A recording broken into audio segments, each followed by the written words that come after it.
Good morning first year commerce and arts. आज आपके economics का पार्ट 6 लेक्चर है, प्री इंडियन इकोनॉमी का 2। In the last lecture we study the agriculture development. In that lecture we found that due to the British rulers were imposing their restricted policies, and they were only focusing on their economy through the Indian economy. They focused the Indian economy. They imposed to produce the cash crop, rather the food grains, other grains which were being used by the Indians, but rather they focus the cash crop, so that they import the agriculture that goods, and that they converted that agriculture product into the finished goods. Again they sold it to the Indian. So this was the very pathetic situation. उन्होंने agriculture को अपना जो है एक मोहरा बना दिया। जो colonial economy जो हमारा इंडियन जो अंग्रेजों ने चलाया था, जिसमें एग्रीकल्चर को उन्होंने सिर्फ अपने, यानी उन्होंने आपने देखा होगा उस लेक्चर में कि जो उन्होंने जो भी व्यवस्था बनाई उसका मेन एम था कि किस तरीके से उन्होंने जो भी डेवलप भी किया, करने की कोशिश किया। दिखाई दे रहा था हमने ये किया, उन्होंने नहीं किया, लेकिन उसका मूल उद्देश्य था to develop the British economy only. अब कैश क्रॉप अगर आप करिएगा, सिर्फ बेचने के लिए करिएगा, तो हम खाएंगे क्या? लेकिन उन्होंने उसका ध्यान नहीं दिया। इस सारे लेक्चर में हम लोगों ने ये देखा कि किस तरीके से एग्रीकल्चर का they exploited the agriculture sector in their benefit. Now we come here, और उसमें हम लोगों ने पाया कि 85% of people were engage in the agriculture sector, और due to their imposing and restricted policy, all the agriculture sector, the people who were engaged in the agriculture business, they were in the pathetic situation, below the poverty line. Most of the agriculturists were below the poverty line. Rural sector were totally ignored. Even their road were not developed.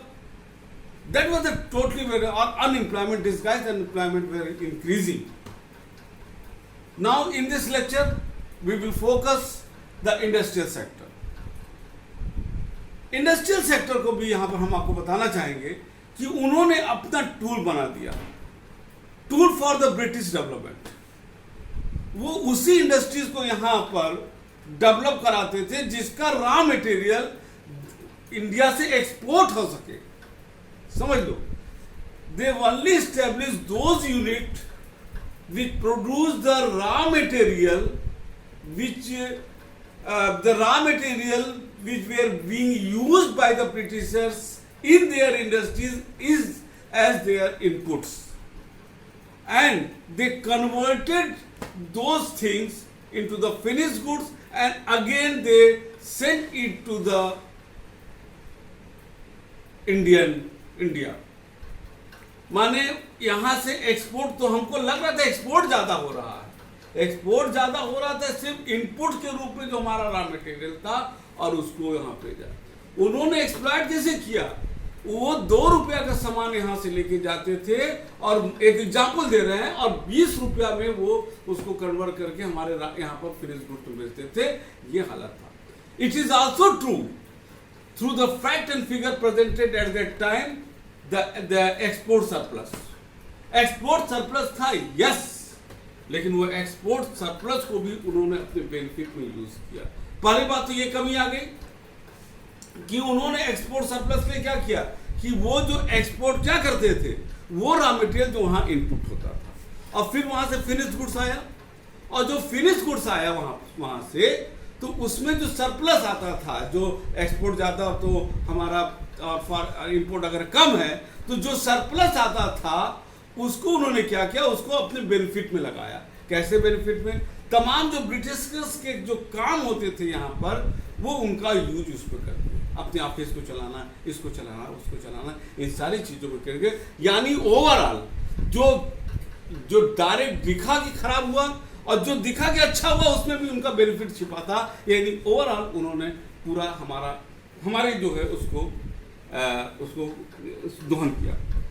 यहाँ देखो लिखा भी है, the primary motive behind this industrialization by the deindustrialization by the colonial government in India was twofold: to get the raw material from India at a cheap rate and thus to reduce the India to a mere exporter of raw material to the British industries, and second to sell the British manufactured goods in India market at a higher price. In this way they exploited India through the device of the double exploitation.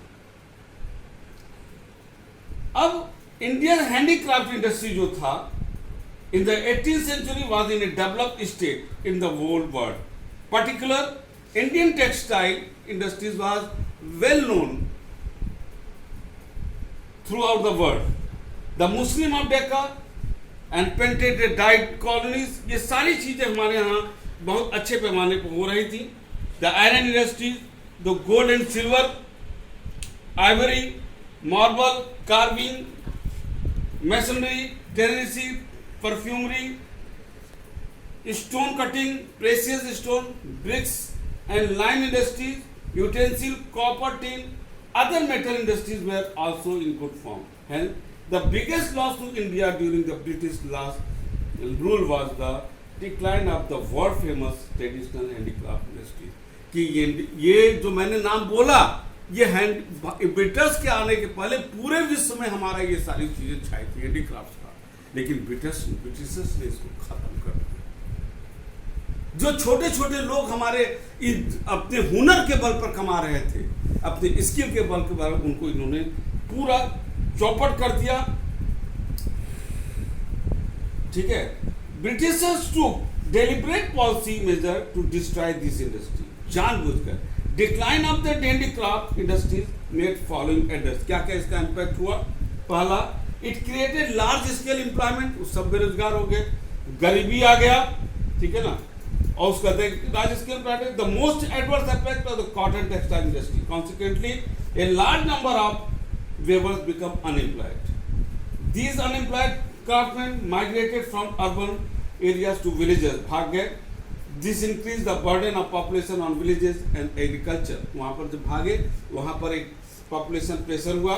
और C, consumer demand in the Indian market could not met by the supply of locally made goods. This encouraged the import of manufactured goods from the, और इसका परिणाम हुआ कि भारत को British से, इन्होंने ऐसा क्यों किया? क्योंकि जब इंडिया में बन ही नहीं रहा है, इंडस्ट्रीज बंद हो गई, तो मजबूरन भारत को इंग्लैंड से इंपोर्ट करना पड़ा। और इन्होंने जो instead of giving help to Indian industries, the British government created many hurdle in the way of industry so that could not develop. Consequently, Indian industries behind the whole world. However, during the second half of the 19th century, modern industry started to come up through very slowly, बहुत धीरे धीरे आना शुरू किए। It was mainly the private sector industries. The establishment of the industries in the period was mainly confined to the cotton. ठीक है ना, और जो इंडस्ट्रीज आ भी रहे थे, the cotton textile mills were mainly dominated by the Indians. They were located in the western part of the India, namely the Maharashtra and Gujarat. On the other hand, jute mills in Bengal were established mainly by the British capitalists. The credit for the bringing of iron and steel industries during British rule goes to the Jamsetji Tata. He established TISCO, Tata Iron and Industry Company, was incorporated in August 1906-7 and established its first plant in Jamshedpur, now in Jharkhand. The plant began production in steel in 1912. Besides this, some other industries were also, लेकिन तब भी क्योंकि टाटा थे उन लोग, लेकिन बाकी एक आम नागरिक उस समय इंडस्ट्रीज स्टैब्लिश नहीं कर पा रहा था किसी भी तरीके से। एक चीज और हम बता दें कि कैपिटल गुड्स और कंज्यूमर गुड्स होता है। कंज्यूमर गुड्स जो प्रोड्यूस होता है और जिसका कंज्यूमर उपयोग कर जाता है सीधे, लेकिन कैपिटल गुड्स क्या होता है पहले इसको, उसके बाद हम आगे बोलते हैं। कैपिटल गुड्स वो इंडस्ट्रीज होता है जिसको एक आम आदमी नहीं खरीदता है। That were used by the industries for the reproduction of the goods and reproduction of the goods, यानी जैसे एक मशीन का निर्माण हो, मशीन को हमको पसंद किया जाएगा तो हम नहीं लेंगे। मशीन इसलिए बनाया जाएगा, that is the capital goods. Machine को इसलिए बनाया जाएगा कि एक नया इंडस्ट्रीज लगेगा, उस मशीन का उपयोग करेगा, है ना। इसका मतलब है कि जब कैपिटल गुड्स इंडस्ट्रीज किसी कंट्री में आता है तो prospect of the industrial development in future is very high. But in the British rule no maximum no capital goods industries were established. अगर कोई आया भी तो वो कंज्यूमर गुड्स आया। तो लॉन्ग टर्म में जब भी अगर कैपिटल गुड्स इंडस्ट्रीज नहीं आ रहा है तो कंट्री का कोई डेवलपमेंट का फ्यूचर डेवलपमेंट का साइन नहीं है। Only at that time the industries were producing the consumer goods industries and Britishers were totally overlooked the capital goods industries, and that was the main reason behind why at that time India was lagging behind in the industrial development in comparison to the other country of the world, even having the so many geographical areas and other resources which might be proved very beneficial for the Indian economy, but due to the exploitation of the Britishers regarding these resources, the Indian economy totally crushed by the Britishers. They were only focusing on their own agenda to develop the British industries, not to develop the Indian industry, and only develop those industries which might be beneficial for the Britishers. This was a really very pathetic situation, and really it was done. In this lecture we study the industrial sector in the second part. Now in the third part we will study the foreign trade and democratic condition and occupational structure. तब तक के लिए good day and goodbye. Thank you.